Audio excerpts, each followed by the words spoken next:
going to be working the solutions for 2.2, the derivative as a function. I'm starting out here with number 2. I've already drawn a pretty good graph of what you can see here in the book, and we're asked for a bunch of stuff. A, we want f prime of 0, B, f prime of 1, C, f prime of 2. And let me just start with those. It says use the graph to estimate the value of each derivative, then sketch f prime. All right, so let's start out at 0, and we want to find the derivative at 0, which means we want to go to the x value of 0, which is here, and we want to look at the slope of the tangent line there. And well, it's pretty steep, okay? I'm going to make a real big guess here that the slope of this line is maybe 10. It's definitely not 1. 1 would be something like this, so it's steeper than that. I'll just go with 10. So this is what? Approximately 10. Then I go to an x value of 1, which is here. And let me just double check that on my graph. Actually 1, yeah, it's not very good here. 1 looks like it's this point up here, which if you look at the slope of the tangent line, it's flat, it's horizontal. So the slope of a horizontal line is 0. So this should be 0. And then the derivative at 2, here's 2. Okay, so if we go up to the function, something like that. Now the slope of the tangent line is negative. I'm going to say it's about -1. Good enough. And let me keep going. For D, we want f prime of 3. And what is it? 4, 5, 6, 7. Yeah, so we're just going to keep going. So at 3, 1, 2, 3, I don't know. Boy, it's hard to guesstimate these. I don't know, maybe that looks more like -1 right here. This one, it's close enough. I'm going to say -1 also. And then at 4, the derivative. So here at 4, come down here. So here it's -1. Here it looks a little less steep in the negative direction. So it looks like it's starting to flatten back out. So it's not quite going to be as big as -1 in terms of size. So I'm going to say like -3/4. And then f prime of 5 would be, let's see, 1, 2, 3, 4, 5. Is that where it flattens out? 1, 2, 3, 4, 5. No, not quite. Right about here. So it looks like it's still negative slope. It's not as steep as that one was. It's flattening out even more. So maybe I can put like -1/2. And then I believe when we get to 6 or 5, 2, 3, 4, 5. Oh, wait a minute. Hold on. 1, 2, 3, 4, 5. Okay, now, yeah, we're at 6. When we go to 6 for the x value, it looks like we're at the bottom. So that's going to have a slope of 0. And then if we go f prime of 7, 7's right here. We're here. Now notice that the slope is slightly positive, just a little number, so maybe like +1/2 or +1/4, whatever. We're estimating. And now what we're going to do is we're going to use this information to graph the derivative. So if I were to look at the derivative of this function on a different graph, then at 0, the function is 10. So at 0, we go up 10. 1, 2, 3, 4, 5, 6, 7, 8, 9, 10 up here, and we draw a dot. And then at 1, we're at 0. So at 1, we're at 0. At 2, we're at -1, which will be, let's say, about right here. Let's say that's -1. And then at 3, we're also at -1. So something like that. At 4, we're at -3/4, which would be somewhere around here. So coming up a little bit. At 5, we're at negative 1/2, so it came up a little bit more. At 6, we're at 0. And at 7, we are at 1/4, which is about right here. Now, if we connect these together, the graph looks something like this, okay? So that is the graph of the derivative. Now, let's try and analyze this a little bit better by looking at this tangent line. So our tangent line starts out really steep, 10, so it's positive, it's above the x-axis. Then as we move over here, notice this, the slope of the tangent line is still positive. So notice my finger is still above the x-axis here, it's still positive.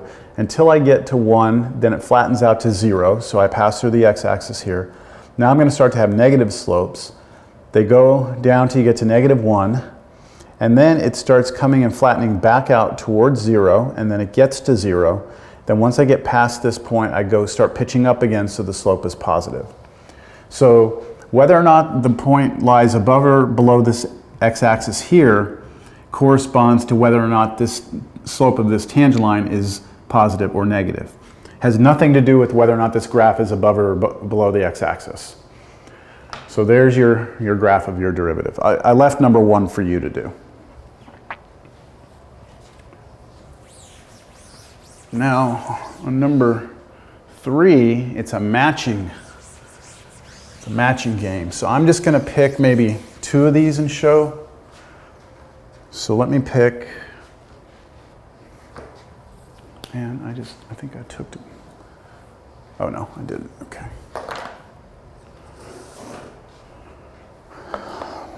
Let me take, there's 4 of them. So let me take the first one. This is number 3, part A. Or A is this function. It's like this, comes down, comes back up, comes back down like that.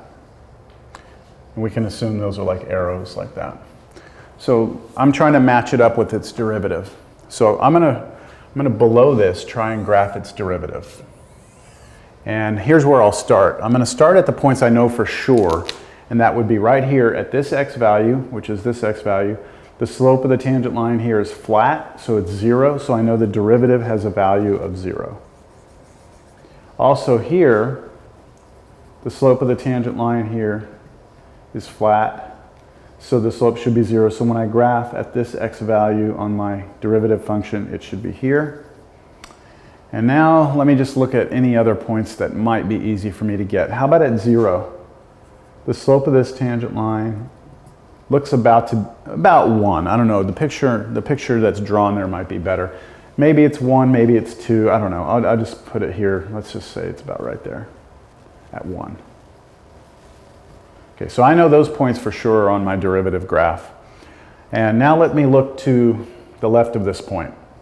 If I look to the left of this over here, all my derivatives are going to be, all my tangent lines are going to be negative as I move this way. In fact, it looks like I start out as a little negative slope, so I should have a little negative number here. Then it gets a little bit steeper, so a little more negative, a little steeper, a little more negative, and it keeps on getting steeper and steeper, which means it gets more negative and more negative. So I'm just going to do something like this. Now, if I move to the right of this point, the slope of my tangent line is positive, not very steep, so a small positive number. And then it gets steeper and steeper until it gets to 1. So this is just going to go up towards 1. And then once I get past this point, notice that it still has a positive slope, and it's about 1, and then it starts to flatten out. So it's going to get closer and closer to 0, which means it's going to connect these 2 points together. But notice they're all above the x-axis, so that means the derivative is positive, and that corresponds to the slope being pointed up like that. Then once I get past this point, my derivatives start to be negative, right? Small negative numbers, and then they get steeper and steeper and steeper and steeper, so it becomes a big negative number. So it's going to go something like this. So if I were looking at these options, I'm thinking option 2 would be the best option. Let me see, I think part D is pretty clean. How about B? Let me draw B.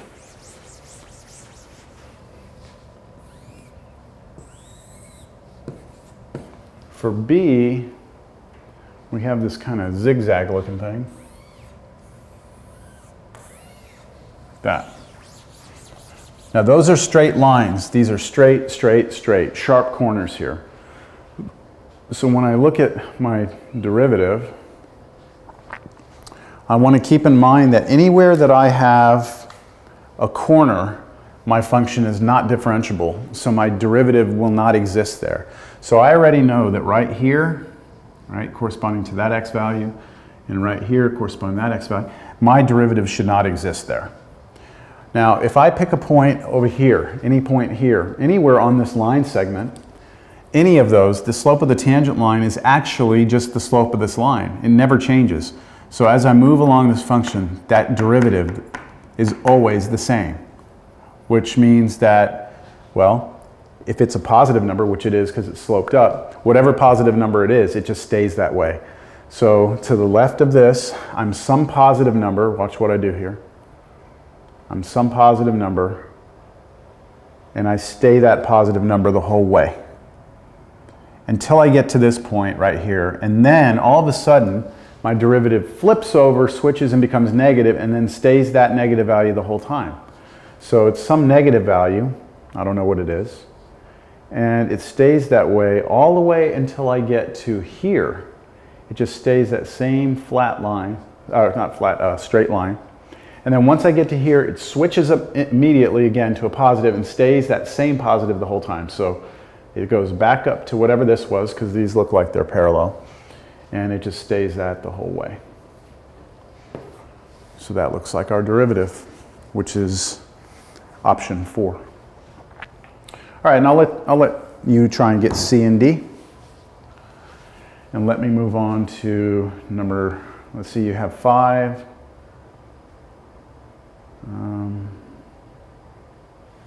Yeah, let me do 5.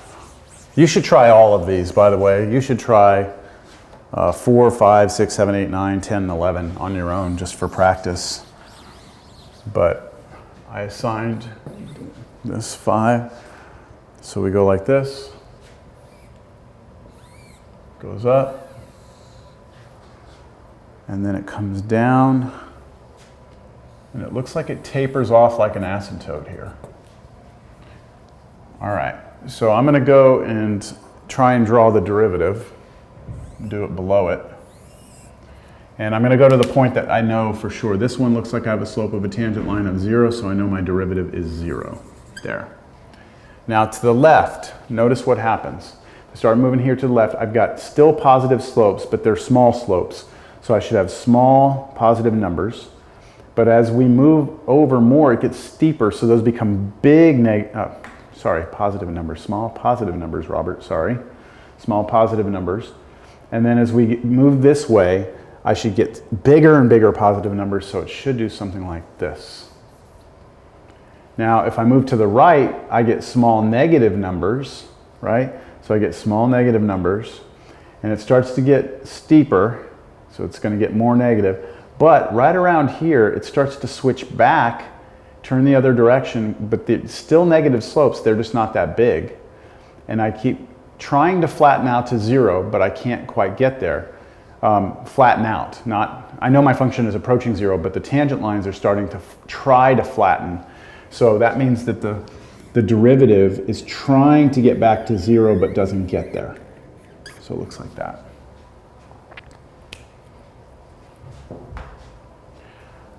Nine looks somewhat interesting.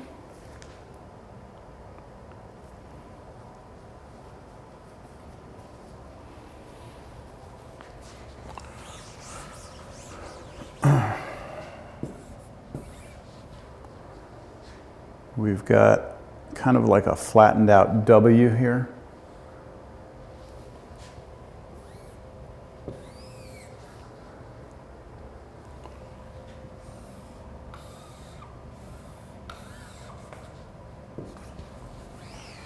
All right. I know that on my derivative, here at 0 and here, I know that my derivative shouldn't exist because I have corners. Over on this little segment, it's always the same derivative and it's negative, right? It's always a straight line, so it's always staying the same slope, so it's a negative value all the way out this way. Once I get to here, it switches to a positive value and it stays that the whole time. So it's positive until I get to here. Once I get here, it switches to a negative value, which looks like it's the same because it's parallel to this. So it switches back down to negative, goes out to here, and then once I get here, it switches back to the same positive this one was because they're parallel. So back to here and out. There's my derivative. 11 is kind of interesting. We've got something else going on in 11 that we haven't had up to this point.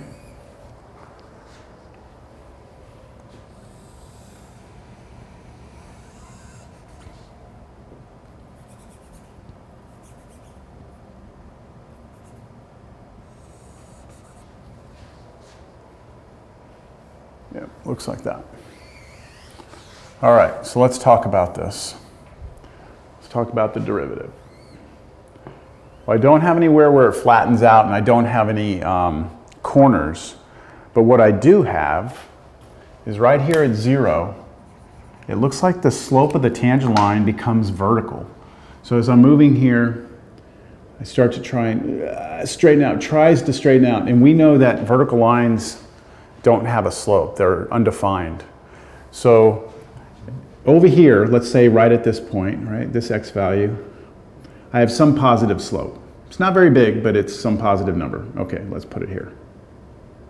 I'll just put it here. There we go. That's what it is. As I move over, these start getting, this is getting steeper, so it's getting bigger positive numbers. So as I move over, I'm getting bigger and bigger positive numbers. But as I try and get close to 0, that slope tries to become infinitely large. So on my derivative, it's going to have an asymptote like this. And then once I get past 0, let me start back from this end. Here I have a positive slope, right? It's not very big, so here I have a positive slope.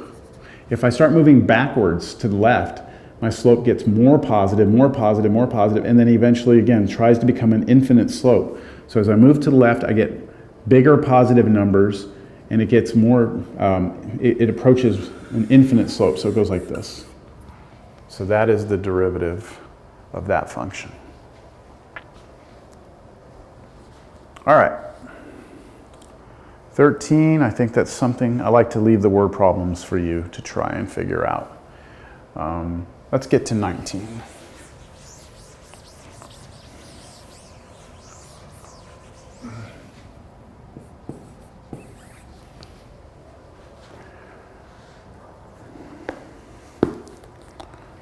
Boy, 19 is pretty straightforward. All right, it's the first one, we'll do it. F of x equals 1/2 x minus 1/3. And we're asked in this problem to find the derivative of the function using the definition of the derivative, state the domain of the function and the domain of the derivative. So we want to use the definition, and the definition we're going to use is right there at the beginning of the section. So let's do it. The derivative of f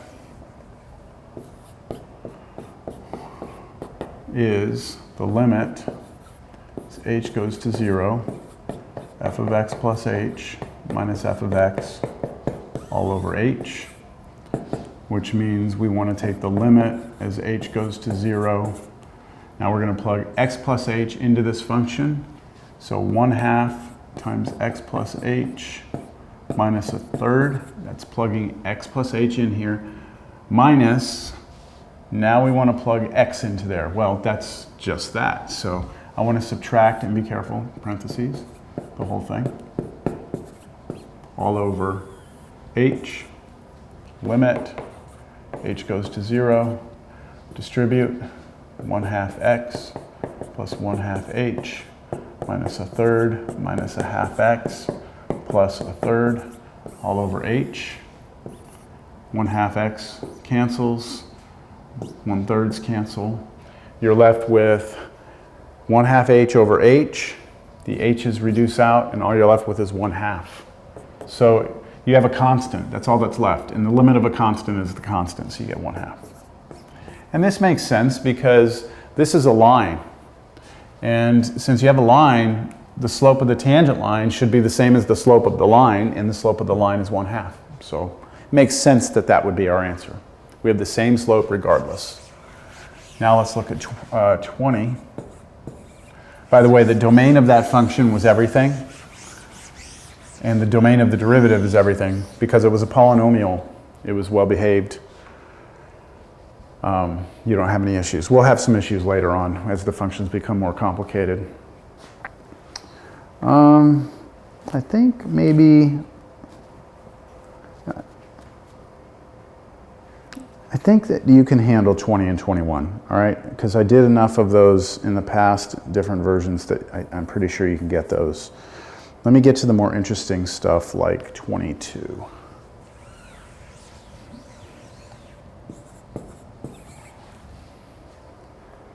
G of t equals 1 over root t.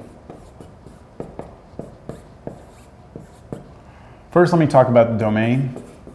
The domain of G is that t must be an element of the interval 0, infinity.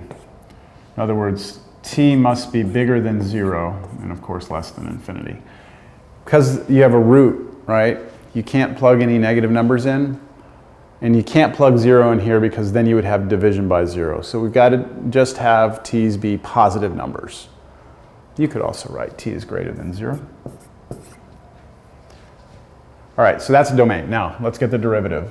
G prime of t equals limit h goes to 0 of g of t plus h minus g of t all over h. So notice, instead of f prime of x, we have g prime of t. So the f's being replaced with g's, and the x's are being replaced with t's, and so we get that formula. So this is limit h goes to 0 of, let's plug this in, 1 over square root t plus h minus 1 over square root t all over h, which is the limit as h goes to 0. Now, we have a complex fraction, we have radicals. I'm first going to get a common denominator, I'm going to put these two together. So to do that, I have to introduce root t plus h here, root t plus h here, introduce root t. We've done this before.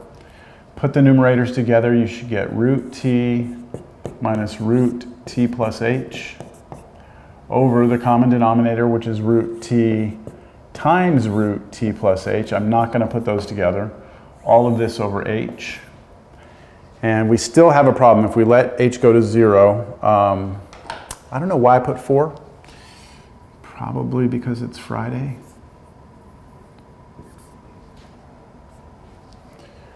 And if we try and let h go to 0, we're going to get 0 over 0 still. So here's where we come in with the conjugate. So I'm going to multiply the top and bottom here, root t minus root t plus h over root t plus. Man, my brain is not wanting to work today. Multiply here, and then on the bottom that's going to be real ugly. I'm not even going to touch it. So let's see where we are. This equals the limit as h goes to 0. Now, when I do this, I'm going to get a t minus, right, because minus and plus, the middle terms are gone, whatever was underneath that root, so t plus h. Then over, look at this nasty thing, root t times root t plus h times, in parentheses, root t plus root t plus h. All of this over h. And good things are about to happen. When I distribute the negative through here, I get negative t minus h. This t and this t cancel, I'm left with negative h. Then I can rewrite this as h over 1. And I can flip it up as 1 over h here. There's a lot going on right now. Flip that up. This is gone. Don't need this division bar. And now this h and this h cancel. And all we're left with is negative 1 on top. So once you do all this cancellation,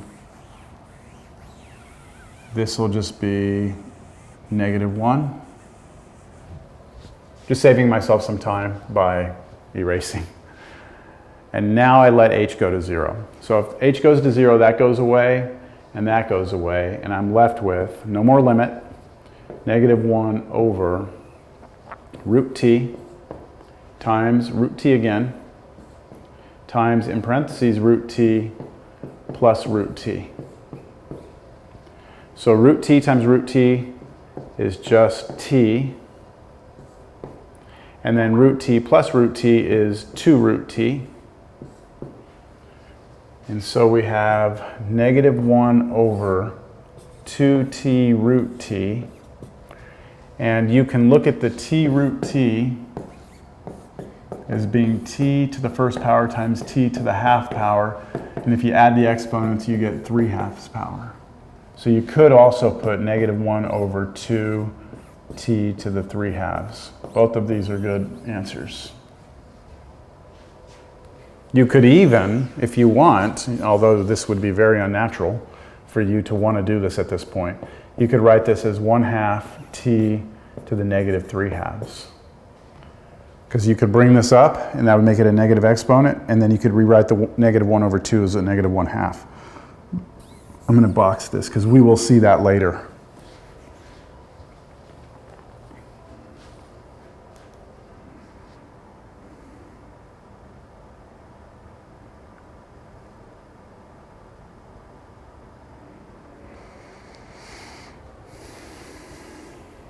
All right.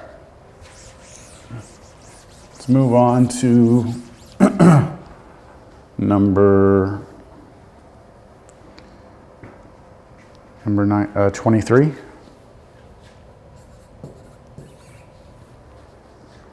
G of x equals root 9 minus x. Oh, I didn't talk about the domain. I apologize. I should have talked about the domain of this. We had negative 1 over 2 root, t root t. It's the same domain. T has to be bigger than 0, or else we'll get the root. We have to worry about negatives, and then we can't have 0 on the bottom because we'll have division by 0. So t must be greater than 0 for the domain of the derivative. All right. The derivative of g is limit h goes to 0 of g of x plus h minus g of x all over h, which is the limit as h goes to 0 of square root of 9 minus x plus h. Be very careful when you plug x plus h in here, right there. The minus is in front, so it's going to distribute. And then 9 minus x here under the root, and then h. And I think you can see pretty much straight away, hopefully, that we're just going to come right in with the conjugate on this. Multiply this by root 9 minus x plus h plus root 9 minus x. And then we're going to do the same thing on the bottom. Root 9 minus quantity x plus h plus root 9 minus x. And when we do the top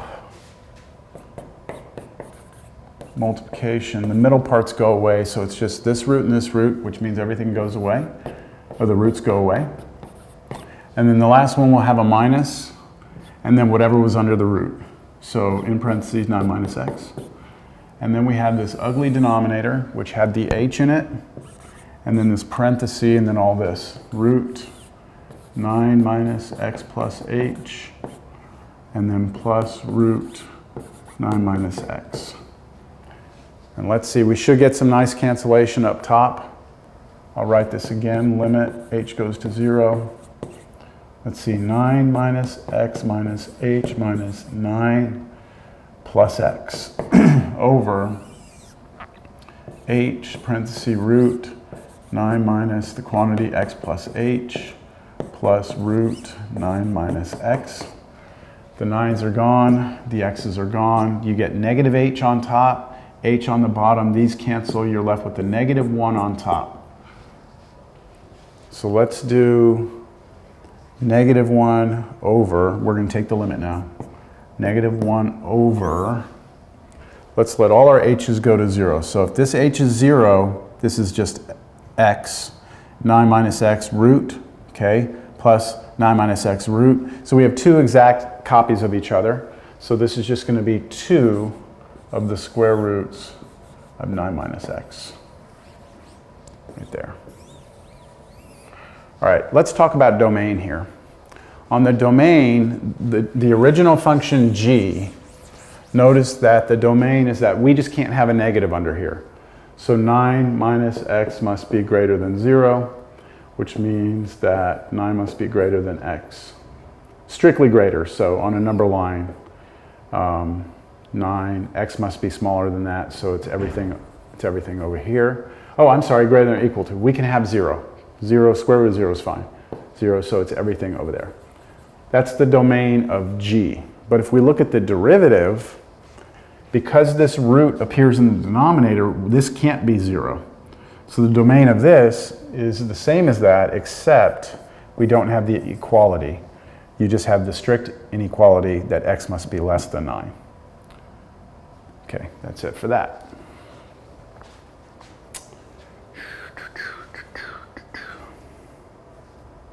Okay, I have a meeting in 15 minutes. I'm going to do one more problem. I'm going to do 24.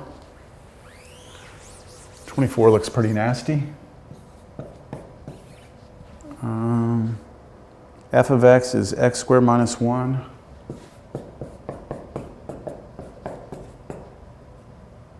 over 2x minus 3.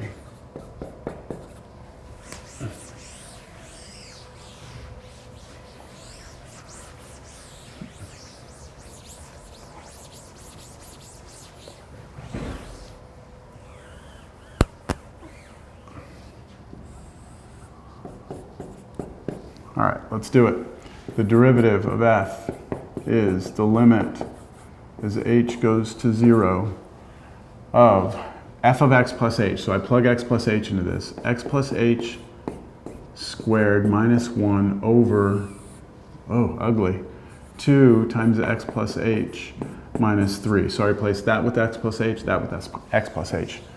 Now minus f of x, which is x squared minus 1 over 2x minus 3, then all of this over h. Now I'm going to give myself a little more room because I'm going to need to do a common denominator. I'm taking the limit as h goes to 0 of this. All right, well, common denominator.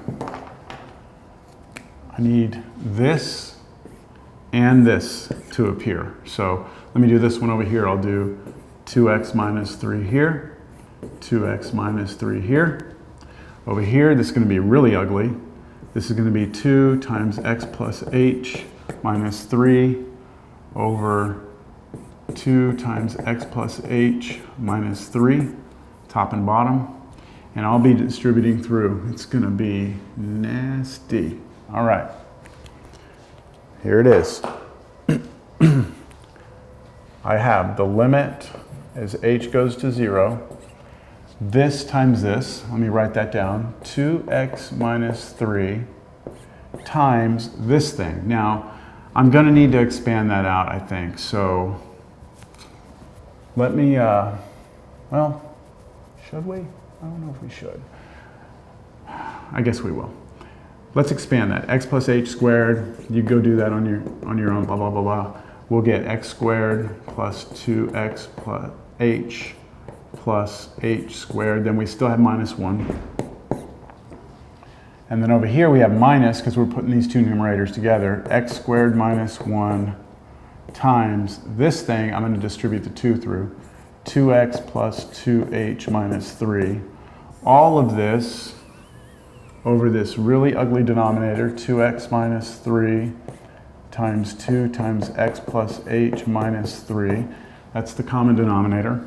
Then that whole expression, the whole thing over h. Now that looks really bad, huh?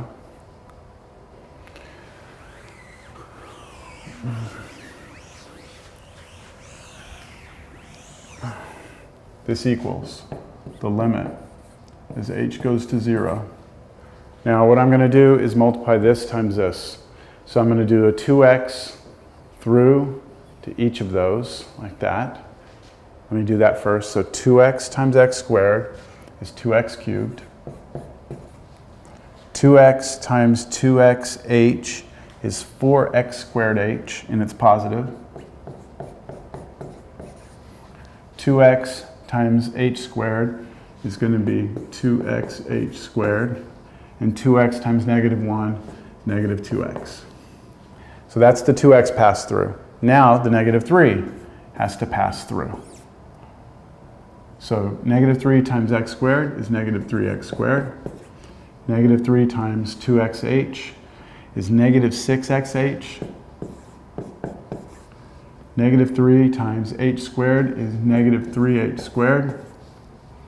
And negative 3 times negative 1 is positive 3. Okay, that's just that one. Then I have minus whatever this turns out to be. So I have to figure out what all of this is and then subtract it. So I'm going to go here to here first, which is going to be 2x cubed, but I'm going to subtract it. So minus 2x cubed. Then I'm going to do here to here, which is going to be x squared times 2h, which is 2x squared h, but then I'm going to subtract it. So minus 2x squared h. Then I'm going to go here to here, which is x squared times negative 3, which is negative 3x squared, but then negative, so positive 3x squared. And then negative 1 times 2x is negative 2x, but I'm subtracting, so positive 2x. And then negative 1 times 2h is negative 2h, but I'm subtracting, so positive 2h. And finally, sorry about that, negative 1 times negative 1, or sorry, negative 1 times negative 3 is 3, but then I'm subtracting, so minus 3. Wow. Is that not a big numerator or what? And then over the denominator, which was 2x minus 3 times 2 times the quantity x plus h minus 3, then all of this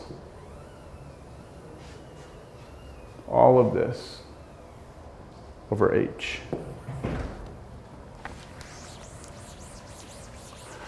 Now, I'm hoping for some cancellation here. I'm counting on it. 2x cubed, this better go away because it doesn't have an h in it. And I need nothing but h's left up here, so this is gone. Okay, this one might still be here. Let's see the things that don't have h's. Minus 2x plus 2x. Let's see, minus 3x squared plus 3x squared. That has an h in it. 3 minus 3. Okay, so everything that didn't have an h does cancel. Now let me see if I have any like terms. Here I have a term that has x squared h in it. And I have another one down here that has x squared h in it. So let me put those together. Limit, h goes to 0. 4x squared h minus 2x squared h is just 2x squared h. And then xh squared, I don't see another xh squared. So just plus 2xh squared. So I've done that, I've done that, I've done that. Let's see here. Minus 6xh, I don't see any other xh's, so minus 6xh. Minus 3h squared, I don't see any other h squareds in it, so minus 3h squared. And plus 2h. All over my common denominator, 2x minus 3, 2 times x plus h minus 3, and all of this over h. Factor an h out of the numerator. I'm going to go ahead and factor an h out right now. I'm going to do a shortcut here. I'm going to pull an h out. which makes that h go away, makes this h squared become h, makes that h go away, makes that h squared become h, and makes that h go away completely, like that. So I pulled that h out and it cancels. You could also do h over 1 and flip it and cancel, it's the same thing. And now at this point, I can let h go to 0. And let me see what happens. H goes to 0. We get, this is 2x squared, there's no h here, so it just stays there. This goes away completely. This goes away completely. And so we're left with 2x squared minus 6x plus 2. 2x squared minus 6x plus 2 over 2x minus 3 doesn't change. This h goes to 0, which means this is just x. So this is 2x minus 3. So we have 2x minus 3 times 2x minus 3 squared. I believe you can factor out a 2 on top, but it's not necessary unless that would somehow help me factor the top, but the top does not factor anymore. So this is it right here. All right, I've got to take a break for a meeting.